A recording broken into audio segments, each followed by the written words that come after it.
around my story. Every one of us has a talent. It may be singing beautifully, drawing artistically, writing poetically. We're all different. Our special talents make us happy. We are all unique in our own way, living in a world full of peace, love, and happiness.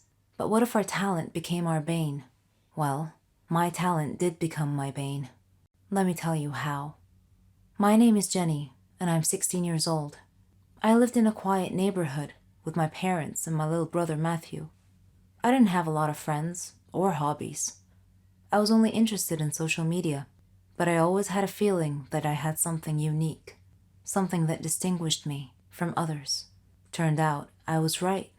It all started on my grandmother's birthday. My family and I were traveling to her home to celebrate the occasion. The road was narrow and bumpy, with a rocky shoulder on one side and a river on the other. Dad was driving too fast, so obviously, Mom was a bit worried. Conversely, Matthew was excited. It was raining so hard that day that Dad feared the weather might get even worse, so he was driving faster than he should have to try to arrive at Grandma's house quickly. I was worried too, but for a slightly different reason. I had a feeling of impending doom on that trip. The rain got progressively worse. There was almost continuous lightning and thunder. Suddenly, we saw a big truck that had stopped on the road ahead of us. Mom screamed. Dad swerved to avoid hitting the truck and lost control of the car, which had gone on one of its sides and off the road into the river. It was the most frightening situation I had ever experienced in my whole life. We went underwater, and I felt as if we were in an aquarium. Dad was unconscious, and his forehead was bleeding. Mom was struggling, and Matthew was paralyzed with fear, his eyes tightly shut. Then, my vision went dark. When I woke up, I found myself in a hospital bed, with a team of doctors around me. When I asked them about my family, the look on their faces told me that I was the sole survivor of that horrible accident. Several days had passed since the accident. I was having trouble sleeping. The doctors gave me some sleeping pills. They even tried hypnosis to help me sleep. Grandma came to visit me. She was very sad. She said I could come live with her. My whole life was turned upside down in an instant. A police officer at the hospital was kind enough to drive Grandma and I to her home. After he dropped us off, something strange happened. In a fraction of a second, I had a vision, a momentary premonition that something bad was going to happen to him. I saw him trying to catch a thief, and suddenly crashing into another car. So I thanked him for the ride, and told him to take care of himself, to be very careful. He smiled, and said that he will. The very next day, as I was watching the news, I saw a report that that very same kind officer had died in a car crash, just like my premonition. Grandma was upset when I told her what had happened. I didn't tell her that I had foreseen his death, because I knew that she wouldn't believe me. In fact, she might have even thought I was crazy. This strange turn of events happened again, with one of our neighbors, who visited us one day. She was a kind, lovely woman. I had a premonition that she would die in her kitchen due to a gas line explosion. I urged her to be careful with the cooking gas, because it could be so dangerous. But she just laughed and said that she loved cooking, and that there's nothing to fear. Grandma got a bit upset with me for making a big deal out of nothing.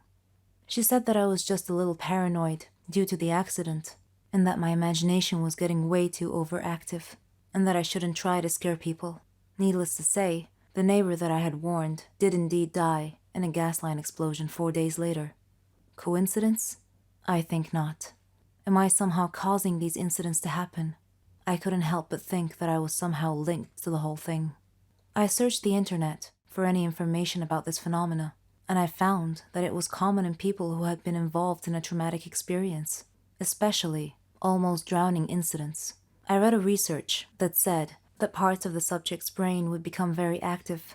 After our neighbor's accident, my aunt and uncle came to visit us. I had missed them a lot, but yet again, I had a premonition that they would have an accident going home, causing their car to explode and crash into the river. 2 days later, they were preparing to leave and head home. I begged them to stay one more night, but they said that they couldn't because they had work the next day. I told Grandma about my premonition, and she scolded me, told me to stop this nonsense. She thought it was my overactive imagination again. My uncle came in as Grandma was scolding me and asked me what was wrong. I wanted to say, "Nothing important, Uncle. Just premonitions of doom, that's all." But I didn't. I went to sleep instead and had a dream that Uncle was going to get run over by a car. Suddenly, I woke up to the sound of Uncle and Grandma's voices. They were talking about me, and it was raining outside. Uncle stood up and said that he had to get something from his car. I sat up straight and shouted, "No, don't go." Uncle said, "Jenny, it'll be fine. I'll just get something from the car." I couldn't dissuade him from going, so I followed him out. Uncle went out to his car and was standing by its door, which was facing the road. Then I saw the headlights. A car was coming down the road, driving towards us. I saw the car hit a flooded spot on the road and suddenly began sliding sideways, right towards Uncle. Instinctively, I made a decision to try and protect him. I had to at least try. I jumped in front of the swerving car. The driver saw me and tried to regain control. Suddenly, I felt a warm sunshine mysteriously coming down from the sky amidst the rain, and I felt calm and safe. And I had one final premonition before everything went dark.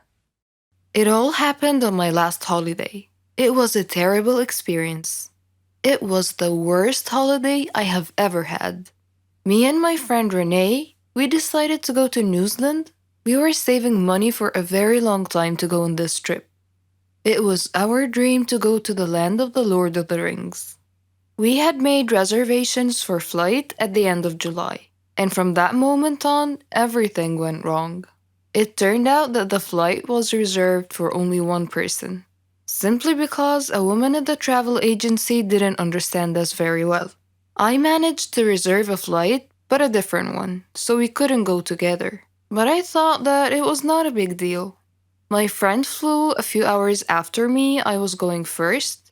When I arrived at the airport, I was very happy because that meant that my holiday has just started and that nothing else could happen.